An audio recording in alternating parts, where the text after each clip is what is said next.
If their propulsion system is as strong as we think, how do the aliens on board survive the abrupt changes in speed? Violent forces that would rip a human being apart. In other words, somewhere on that ship, there's an inertia canceller. We'll send the team in to find it.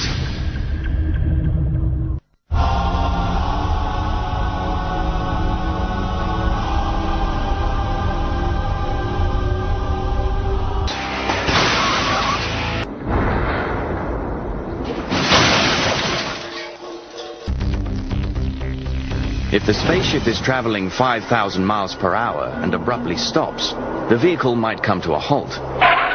But the alien pilots continue moving forward due to inertia.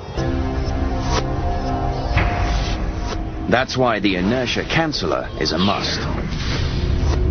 To understand how this inertia canceller might work, we can look at research produced by over 100 years of flight testing right here on Earth.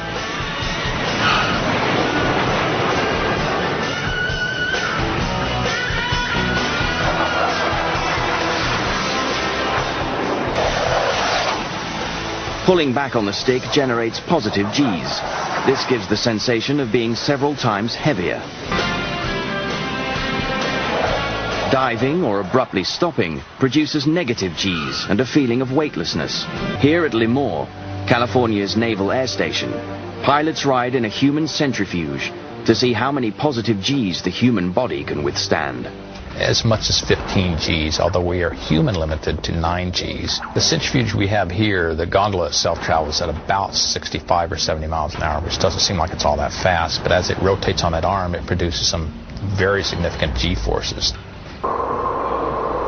Let's say a flying saucer were traveling at the speed of sound and made a right angle turn in 1/10 of a second. The acceleration felt would be about 300 Gs. There'd have to be something within the craft that would counter these G-forces. One possible way, at least in principle, is to actually manipulate the force of gravity itself. For example, if I could produce a gravitational field in front of me within the spacecraft that was pulling me forward at the same force that I was being pushed back into the seat. A gravitational force field. This must be exactly how the alien inertia canceller works. Now that we've worked out what the inertia canceller does, our next goal is to decipher the propulsion system. Our experts believe it's either a force field generator or an anti-gravity drive. Our scientists are reverse engineering one right now. Perhaps the aliens have discovered a way of silently turning off gravity. Somewhere on that ship could be an anti-gravity drive that negates the Earth's natural pull.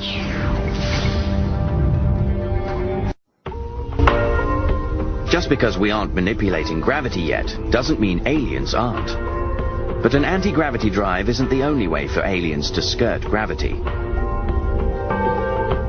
A force field generator could also allow the saucer to overpower gravity. If it doesn't manipulate gravity, maybe it uses one of the other 4 known forces for propulsion and levitation.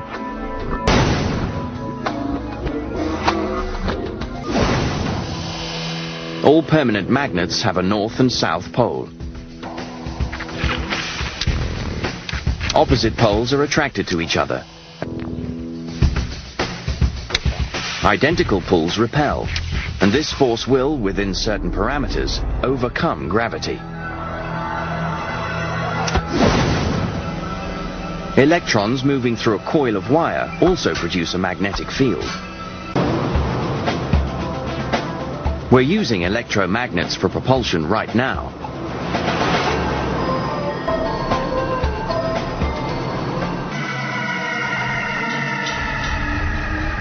The alien ship doesn't hover over a big magnet.